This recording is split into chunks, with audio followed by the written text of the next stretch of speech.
अस्सलामुअलैकुम everyone, hope so you all will be doing well. So आज हमने topic start किया है सरफेस केमिस्ट्री, उसको ही कंटिन्यू करेंगे। उसका नेक्स्ट पार्ट देखेंगे जो कि है catalyst and catalysis.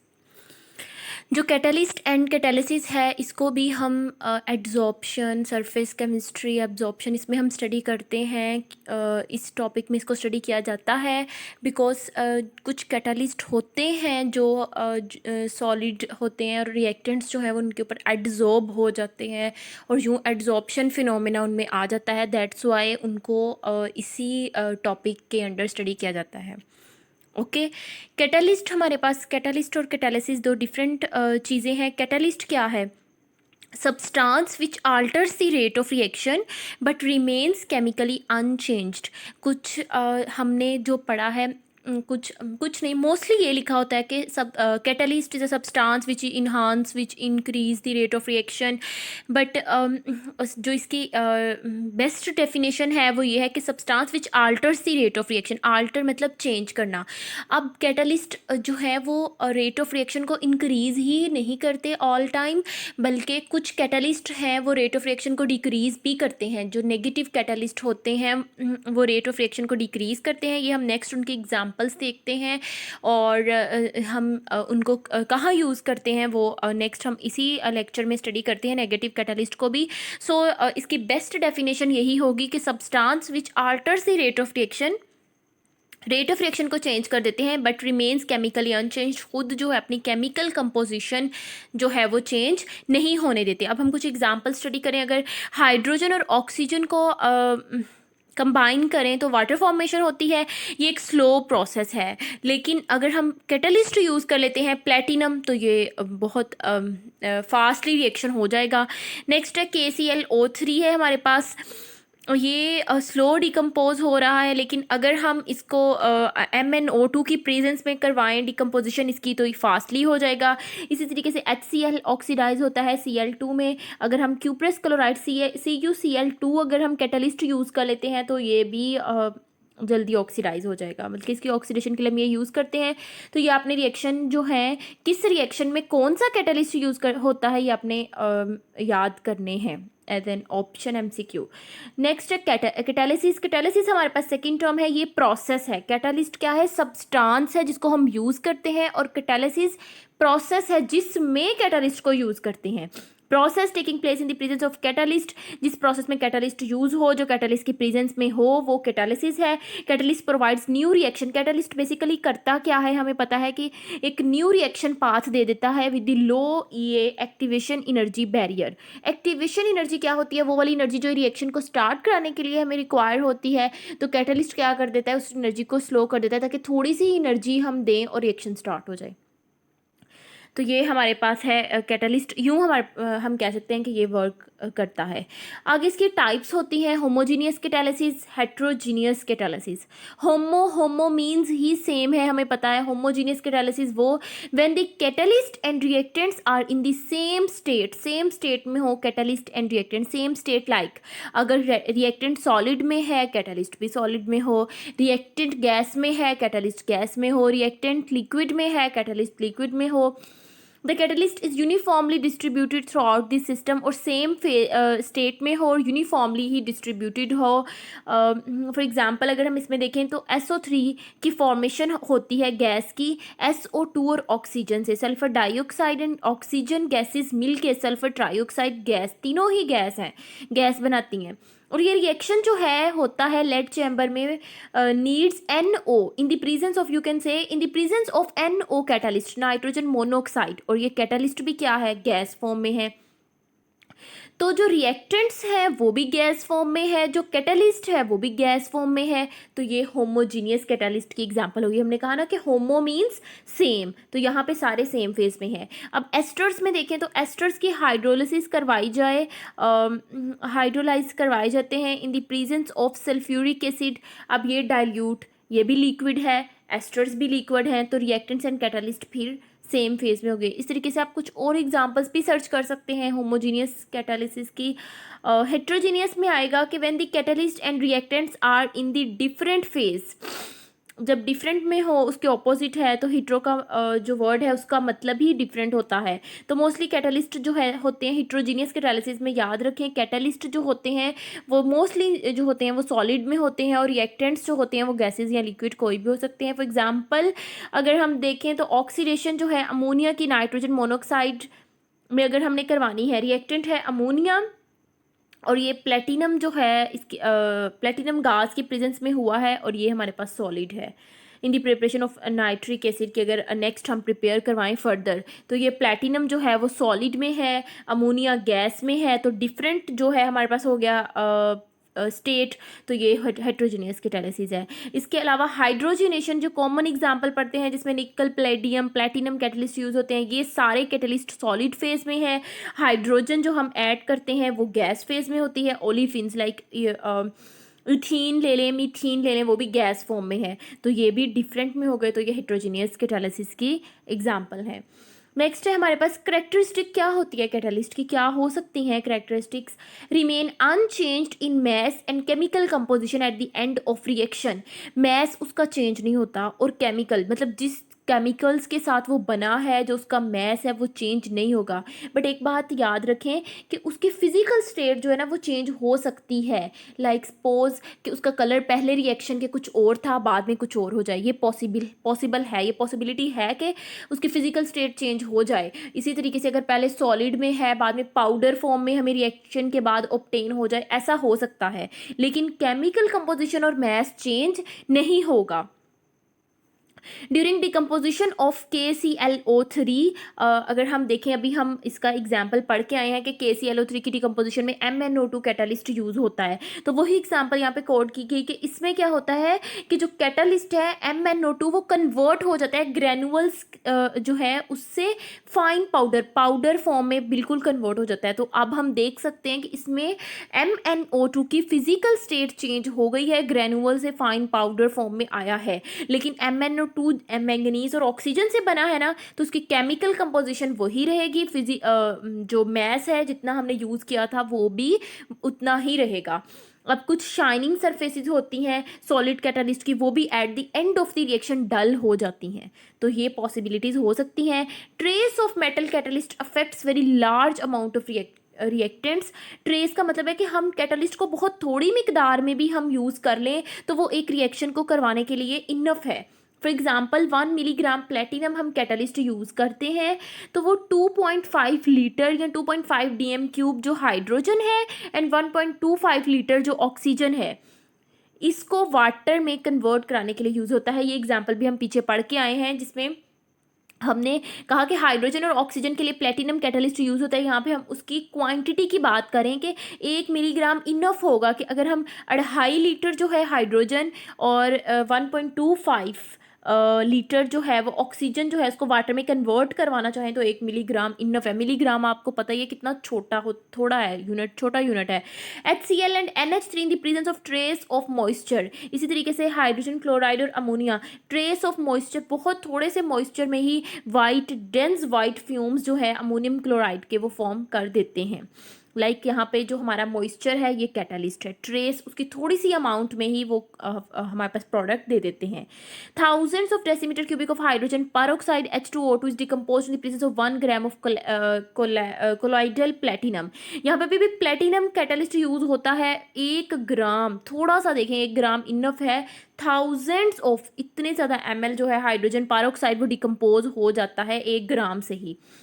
More effective in finely divided form, मतलब अगर एक अच्छे तरीके से उसको यूनिफॉर्मली, जैसे हमने कहा था कि हमने वहाँ पे वर्ड पढ़ा कि यूनिफॉर्मली डिस्ट्रीब्यूट होना चाहिए, तो अगर इसकी एक फाइनली डिवाइडेड फॉर्म है कैटालिस्ट की तो वो ज़्यादा इफेक्टिव होगा। ये हम हाइड्रोजनेशन में भी हम कहते हैं कि जो हम प्लेटिनम यूज़ करें वो फाइनली डिवाइडेड होना चाहिए, क्योंकि इससे तो एक ये होता है कि फाइनली डिवाइडेड या उसको पाउडर फॉर्म में कन्वर्ट करने से कैटालिस्ट का सरफेस एरिया बढ़ जाता है। जब सरफेस एरिया बढ़ जाता है तो रिएक्शन जो है वो जो भी उसने काम करना है कैटालिस्ट ने, जब उसका सरफेस एरिया इंक्रीज़ होगा तो वो काम ज़्यादा जल्दी, ज़्यादा बेस्ट वे में कर पाएगा। तो ये है कि फाइनली डिवाइडेड फॉर्म में होना चाहिए, और ये हमें बात पता है कि वो इक्विलिब्रियम कांस्टेंट को इफेक्ट नहीं करता, जस्ट फॉरवर्ड और रिवर्स रिएक्शन के रेट्स को इंक्रीज कर देता है। Factors affecting the absorption of gases on solids. Actually, this main heading is not rightly put here. So this is basically जो कैटलिस्ट की करेक्टरिस्टिक्स हैं उनका ही कंटिन्यूड पोर्शन है जो हम स्टडी कर रहे हैं, करेक्टरिस्टिक्स ऑफ कैटलिस्ट. सो उसमें अब नेक्स्ट जो है हमारे पास ये कि catalyst speeds up thermodynamically feasible reactions, उनको स्पीड अप करता है. नाउ इट इज़ ऑब्जर्व्ड, ये तो हम पढ़ते ही आ रहे हैं कि स्पीड अप करता है, ये बात पुरानी है. वो अब कह रहे हैं कि इसकी करेक्टरिस्टिक्स में ये भी है कि नाउ ये ऑब्जर्व किया गया है कि it can even start a reaction by providing a new path, कि अब ये रिएक्शन को स्टार्ट भी कर सकता है. पहले हम कहते हैं कि रिएक्शन जो है वो हो रहा है, बस उसको स्पीड अप कराना है, अभी तक ये चीज़ पड़ी है. तो ये भी इसकी करेक्टरिस्टिक है कि रिएक्शन को स्टार्ट भी करा सकता है न्यू पाथ प्रोवाइड करके. अब नेक्स्ट हम टर्म्स पढ़ेंगे, catalytic poisoning and shape selective catalyst. Catalyst poisoning आपको नेम से ही थोड़ा रिप्रेजेंट हो रहा है, जो पॉइजन कर दे चीज़ कैटलिस्ट को, वो है कैटालिटिक पॉइजनिंग. लाइक यहाँ पे कार्बन मोनोऑक्साइड है, हम कहते हैं कि ये as an impurity with hydrogen decreases the catalytic activity of catalyst in the Haber's process. Haber's process क्या है? Ammonia synthesis. उसमें जो है कार्बन मोनोऑक्साइड जो है वो एक इम्प्योरिटी के तौर पे एक्ट करती है और सारे जो है कंटेमिनेट कर देती है, पॉइजन कर देती है कैटलिस्ट को, और कैटालिटिक एक्टिविटी को कम कर देती है. इसी तरीके से traces of arsenic makes platinum ineffective. अगर प्लेटिनम कैटलिस्ट, हम कितने रिएक्शंस हैं जिनमें प्लेटिनम कैटलिस्ट यूज़ कर रहे हैं, अभी भी हम पढ़ कर आए हैं, और भी बहुत से रिएक्शंस होते हैं. तो आर्सेनिक प्रेजेंट हो तो वो प्लेटिनम यानी इस कैटलिस्ट की एक्टिविटी को पॉइजन कर देती है. That's why arsenic purifier is employed in the contact process. Contact process होता है सल्फर जो ट्राईऑक्साइड, जो हमने अभी उसकी सिंथेसिस पढ़ी है, फर्स्ट स्लाइड में हम एग्जाम्पल स्टडी करके आए हैं. तो वो कॉन्टैक्ट प्रोसेस है, तो उसमें हमारे पास जो है प्लेटिनम कैटालिस्ट भी यूज़ होता है. हमने जो फर्स्ट में पढ़ा है, मैं आपको वो स्लाइड शो करवा देती हूँ. हाँ, यहाँ पर हमने होमोजीनियस में पढ़ा है और नाइट्रोजन मोनोऑक्साइड कैटालिस्ट यूज़ किया है, बट इसी रिएक्शन में प्लेटिनम कैटालिस्ट भी यूज़ होता है. सही. तो अब यहाँ पर वो कह रहे हैं कि जब प्लेटिनम अगर यूज़ करना हो तो वहाँ पे फिर कॉन्टैक्ट प्रोसेस में आर्सेनिक प्योरीफायर यूज़ किए जाते हैं, ताकि थोड़ा सा भी कोई भी ट्रेस भी आर्सेनिक का, ट्रेस यानी बहुत थोड़ी क्वांटिटी भी आर्सेनिक की ना आए और वो प्लेटिनम को इफ़ेक्ट ना कर सके. शेप सिलेक्टिव कैटलिस्ट, ये वो वाले कैटालिसिस है, कैटलिस्ट हैं which depends upon the pore structure of the catalyst and molecular size of reactant and product molecule. यानी वो सारा प्रोसेस जो जिस कैटलिस्ट की शेप पे डिपेंड करता है, उसकी स्ट्रक्चर पे डिपेंड करता है, और रिएक्टेंट एंड प्रोडक्ट के मोलिक्यूल्स पे डिपेंड करता है. इसकी बेसिक एग्जांपल जो हम लास्ट पे भी देखेंगे, तो आपने वैसे एंजाइम्स पढ़े हैं, उसमें lock and key model, induced fit model, इसको लास्ट पे मैं बताऊंगी, बट थोड़ा बहुत यहाँ पे समझाने के लिए बता रही हूँ कि उसको हमने स्टडी किया है ना, कि एक स्पेसिफिक शेप होती है एंजाइम की, स्पेसिफिक सबस्ट्रेट की, और वो स्पेसिफिक शेप वाला एंजाइम स्पेसिफिक शेप वाले सबस्ट्रेट के साथ ही अटैच होकर हमें प्रोडक्ट देता है. तो ये वो है शेप सिलेक्टिव कैटालिस्ट के एक डिपेंड करता है सारा कैटालिसिस का प्रोसेस कैटालिस्ट के स्ट्रक्चर पे और रिएक्टेंट एंड प्रोडक्ट के स्ट्रक्चर पे. अब जियोलाइट्स जो होता है, ये भी एक शेप सिलेक्टिव कैटालिस्ट है. इसकी आप देख सकते हैं कि इसकी हनी कॉम टाइप जो है ना वो शेप होती है. तो ये भी जो भी प्रोसेस ने करना है उसके लिए एक स्पेसिफिक है शेप स्पेसिफिक कैटालिस्ट. नेक्स्ट है एक्टिवेशन ऑफ कैटलिस्ट. अब कैटलिस्ट तो रिएक्शंस को एक्टिवेट करता है, अब कैटलिस्ट को भी एक्टिवेशन की ज़रूरत होती है. तो जो सब्सटेंस हैं जो प्रमोट करें एक्टिविटी ऑफ कैटलिस्ट को, जो कैटलिस्ट को एक्टिवेशन करें कैटलिस्ट की, उनको हम कहते हैं प्रोमोटर या एक्टिवेटर, और उनको नाम दिया जाता है catalyst for the catalyst. Okay, promoter, activator या catalyst for the catalyst. Catalytic activity of nickel during hydrogenation is accelerated using copper and tellurium. यहाँ पर हमने अभी एग्जाम्पल पढ़ी कि हाइड्रोजिनेशन अगर करवाएं तो उसमें निकल, प्लेटिनम, पैलेडियम कैटलिस्ट यूज़ होते हैं. तो उसमें से निकल की अगर हमने कैटालिटिक एक्टिविटी को और ज़्यादा इंक्रीज़ करना है तो हम कॉपर या टेलोरियम, ये मेटल्स जो हैं वो यूज़ करेंगे. सॉरी. ओके, नेक्स्ट है इन हैबर्स प्रोसेस में भी अगर देखें एफिशिएंसी ऑफ फेरस, तो हैबर्स प्रोसेस है अमोनिया सिंथेसिस, तो इसमें आयरन कैटालिस्ट यूज होता है, ये भी याद रखनी, ये सारी चीज़ें याद रखने वाली हैं, एमसीक्यूज में आ सकती हैं। कौन सा कैटालिस्ट कहाँ यूज हो रहा है, कौन से होमोजीनियस में आ रहे हैं, कौन से हेट्रोजीनियस में आ रहे हैं। अब आगे नेक्स्ट नेगेटिव कैटालिस्ट पढ़ेंगे तो कौन से नेगेटिव में आ रहे हैं, कौन से एक्टिवेटर्स हैं, कौन से पॉइजनर्स हैं, एट्सेट्रा। तो कैटालिटिक एक्टिविटी जो निकल की है वो ये इन्हांस करते हैं, और जो आयरन की है वो हम इन्हांस कर सकते हैं by adding high melting oxides like aluminium oxide Al2O3, Cr2O3 और रेयर अर्थ ऑक्साइड्स, इनको इनकी एडिशन करके हैबर्स प्रोसेस में आयरन की हम क्या कर सकते हैं, एक्टिविटी को इन्हांस कर सकते हैं। ये था एक्टिवेशन ऑफ कैटालिस्ट। उसके बाद नेगेटिव कैटालिसिस, थोड़ी सी बात इसकी हम पहले भी कर चुके हैं और नेम से भी हमें थोड़ा सा रिप्रेजेंटेशन हो रही है कि वो वाले कैटालिस्ट इस कैटेगरी में आएंगे जो रेट ऑफ रिएक्शन को कम कर देंगे। When the rate of reaction is retarded bye substance, तो ये वो सब्सटेंस हमारे पास कहलाएगा नेगेटिव कैटालिस्ट या इनहिबिटर। रिटार्डेड मतलब रोक दे, कम कर दे, थमा दे। तो अब इसकी एग्जांपल्स अगर देखें तो माइंड में आता है कि हमें थमाने की ज़रूरत ही क्यों है रिएक्शन को कम करने की। हम तो रिएक्ट चाहते ये हैं कि लैब में रिएक्शन लगाएं, वो जल्दी से हो, कैटालिस्ट डालें, हमें यील्ड प्रोडक्ट अच्छी यील्ड में मिल जाए। अब सवाल आता है नेगेटिव कैटालिस्ट फिर क्यों यूज़ किए जाते हैं, कहाँ ज़रूरत पड़ जाती है। तो बहुत सारी हमारी डेली एक्टिविटीज़ हैं जिनमें हमें नेगेटिव कैटालिस्ट की ज़रूरत पड़ती है। अगर हम यहाँ पर पहले एग्जांपल ही देख लें तो पेट्रोल में हम टेट्रा इथाइल लेड की एडिशन करते हैं। ये एंटी नॉकिंग एजेंट है जो नॉकिंग को प्रिवेंट करता है, because it saves the petrol from pre ignition, उसको प्री इग्निशन से सेव करता है एंड नॉकिंग नहीं होने देता। तो अब ये भी एक रिएक्शन है। सपोज अगर वैसे टेट्रा इथाइल लेड ऐड नहीं करते तो वो रिएक्शन जो है अपने नॉर्मल रेट पे या स्पीड पे हो रहा है जितना उसने होना है, हम चाह रहे हैं कि वो कम हो, और दैट्स वाई हम उसमें टेट्राइथाइल लेड ऐड कर रहे हैं। तो हम अब यहाँ पे हमें इस बात का भी क्वेश्चन क्लियर हो रहा है कि ये क्वेश्चन भी क्लियर हो रहा है कि हमें नेगेटिव कैटालिस्ट की ज़रूरत क्यों पेश आई। नेक्स्ट अगर फास्फोरिक एसिड देखें, वो भी नेगेटिव कैटालिस्ट के तौर पे एक्ट करता है for the decomposition of hydrogen peroxide. Hydrogen peroxide ये पड़ा डिकम्पोज होता रहता है। अब हम तो नहीं चाहेंगे कि वेस्ट होता रहे, ये हमारा केमिकल है, एक्सपेंसिव है और हमें यूज़ भी है हमारा इसके साथ। तो हम फास्फोरिक एसिड अंदर ऐड करेंगे ताकि वो रेट को जो है रिएक्शन डिकम्पोजिशन उसको स्लो डाउन कर दे। नेक्स्ट है alcohol act as a negative catalyst in the oxidation of Na2SO3। इसी तरीके से इसकी ऑक्सीडेशन को रोकने के लिए, रिटार्ड करने के लिए हम अल्कोहल ऐड करेंगे। तो ये थे कुछ नेगेटिव कैटालिस्ट्स, ये भी आपने याद रखने हैं। नेक्स्ट आ जाता है ऑटो कैटालिस्ट। ऑटो का मतलब ही होता है खुद ब खुद, यानी खुद ब खुद कैटालिस्ट के तौर पे एक्ट करना। ये क्या है इसको हम देखते हैं। The product formed act as a catalyst. पहली लाइन में क्वेश्चन का आंसर आ गया कि ऑटो कैटालिस्ट क्या, कि जो भी रिएक्शन हो रहा है उसमें जो प्रोडक्ट बन रहे हैं वो प्रोडक्ट ही रिएक्शन को खुद ब खुद, उसका स्पीड है ना, रिएक्शन की स्पीड है ना, उसको ज़्यादा करी जा रहे हैं। यानी कुछ ऐड करने की ज़रूरत नहीं है, वो प्रोडक्ट ही कैटालिस्ट के तौर पे खुद ब खुद एक्ट किए जा रहे हैं। तो इसको हम ऑटो कैटालिसिस प्रोसेस को कहते हैं। और कैटालिस्ट को, यानी जो प्रोडक्ट कैटालिस्ट के तौर पे एक्ट कर रही है, उसको ऑटो कैटालिस्ट कहते हैं। अब हम कह रहे हैं कि सपोज एग्जांपल स्टडी करते हैं कि कॉपर को हमने नाइट्रिक एसिड के साथ रिएक्ट करवाया है। रिएक्शन जो है ना शुरू पे बड़ा स्लो था। Next it gains the speed gradually, Aahista Aahista उसने स्पीड पकड़ी and finally becomes very fast. फिर एक वक्त आया, एक पॉइंट आया जब वो बहुत फास्ट हो गया। This is due to the formation of nitrous acid.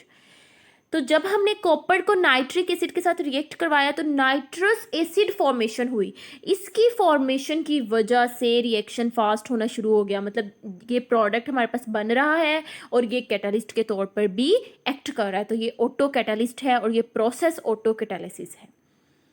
The reaction of oxalic acid अगर हम देखें, ऑक्जालिक एसिड का रिएक्शन विद एसिडिफाइड KMnO4 के साथ, ये भी बिगनिंग यानी इनिशियल जो है अगर उसका देखें रेट तो वो स्लो था, लेकिन सम टाइम के बाद फास्ट हो गया। अब इसका मतलब सम टाइम के बाद हम कोई ना कोई रिएक्शन में ऐसी प्रोडक्ट बनी है जो कैटालिस्ट के तौर पे एक्ट करी है। नो डाउट रिएक्शन में मोर देन वन प्रोडक्ट्स बन रहे हैं, लेकिन कोई ऐसी है जो कैटलिस्ट के तौर पे एक्ट कर रही है। अब इसमें MnSO4 की फॉर्मेशन जो है वो कैटलिस्ट के तौर पे MnSO4 जो है वो कैटलिस्ट के तौर पे एक्ट कर रहा है, तो ये ऑटो कैटलिस्ट है। ये प्रोसेस ऑटो कैटालिसिस हो गया। तो ये था हमारे पास ऑटो कैटलिस्ट। इसमें भी आपने याद रखना है कौन सा कैटलिस्ट कहाँ पे यूज़ हो रहा है। नेक्स्ट हमारे लिए कैटालिस्ट के लिए थेरीज हैं। दो थेरीज हैं। पहली है इंटरमीडिएट फॉर्मेशन थेरी। तो ये जैसे आपको नेम से ही रिप्रेजेंट हो रहा है, जो भी मैकेनिज्म है उसमें एक इंटरमीडिएट जो है वो फॉर्मेशन होती है। लेट्स सपोज इसको समझने के लिए पहले हम इसको देखते हैं कि हमारे पास दो रिएक्टेंट्स हैं, A+B और C कैटालिस्ट की प्रेजेंस में वो प्रोडक्ट बना रहे हैं AB। ओके, अब हम इसकी मैकेनिज्म स्टडी करते हैं इंटरमीडिएट फॉर्मेशन थ्योरी को समझने के लिए। तो मैकेनिज्म में फर्स्ट स्टेप में क्या होगा कि एक reactant, let's suppose A reactant जो है वो कैटालिस्ट के साथ मिलके एक कम्प्लेक्स बनाएगा, इंटरमीडिएट कंपाउंड। दैट्स वाई इसको इंटरमीडिएट फॉर्मेशन थ्योरी कहा जाता है, क्योंकि उसमें इंटरमीडिएट की फॉर्मेशन होती है। इंटरमीडिएट बन जाता है, फिर नेक्स्ट वो इंटरमीडिएट नेक्स्ट रिएक्टेंट के साथ रिएक्ट करके डिजायर्ड प्रोडक्ट देता है और कैटालिस्ट एज सच हमारे पास वापस आ जाता है। और यही कैटालिस्ट का फंक्शन है कि उसने रिएक्शन में कंज्यूम नहीं होना। तो इसी की फॉर्मेशन की वजह से इस थ्योरी को इंटरमीडिएट फॉर्मेशन थ्योरी कहा जाता है। सॉरी, अब इसमें एग्जाम्पल जो कोड की गई है यहाँ पे फ्रीडल क्राफ्ट, अल्काइलेशन, एसाइलेशन आप लोगों ने पढ़ी हुई है। तो यहाँ पर जो हमारे पास है बेंजीन मिथाइल क्लोराइड के साथ रिएक्ट कर रहा है, तो ये फ्रीडल क्राफ्ट अल्काइलेशन है।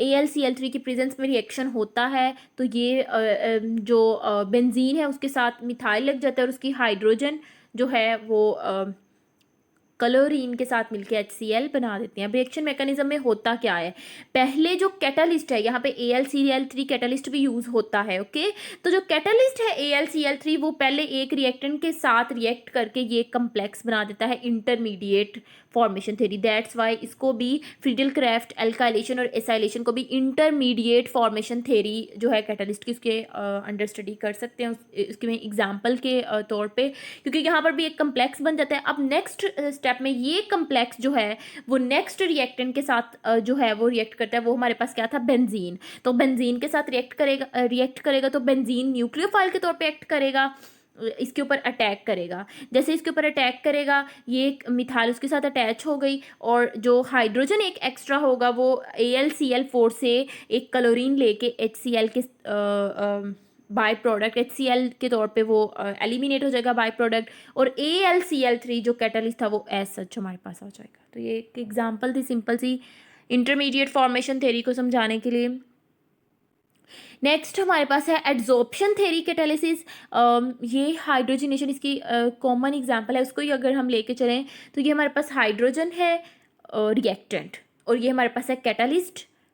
अब हमारे पास कैटालिस्ट यहाँ पर एड्जॉर्प्शन थ्योरी में मोस्टली जो है ना वो सॉलिड फेज में ही होता है, सॉलिड फॉर्म में होता है।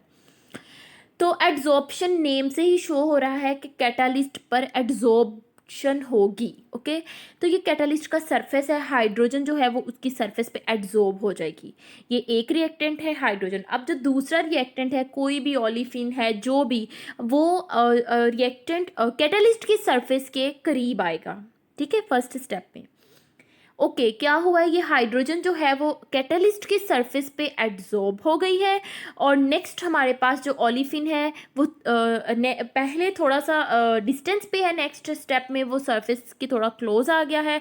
अब क्या हुआ है कि हाइड्रोजन ने कैटालिस्ट के साथ जो बॉन्ड फॉर्मेशन की हुई है वो ब्रेक हो जाएगी और एक हाइड्रोजन इस कार्बन पे और दूसरा इस कार्बन के साथ अटैच हो गए, हमें डिजायर्ड प्रोडक्ट दे देगा इथेन।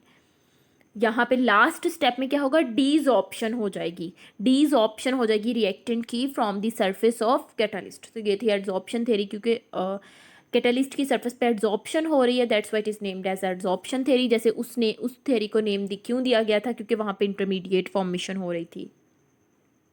नेक्स्ट इंजाइम कैटालिसिस है। इंजाइम हमें पता है प्रोटीन, इंजाइम भी कैटालिस्ट के तौर पे एक्ट करता है। ये प्रोटीन्स हैं नेचर में और कैटालाइज करते हैं रिएक्शंस को लिविंग सेल में। फर्स्ट इंजाइम जो है वो अपने याद रखना है 1969 में प्रिपेयर किया गया था।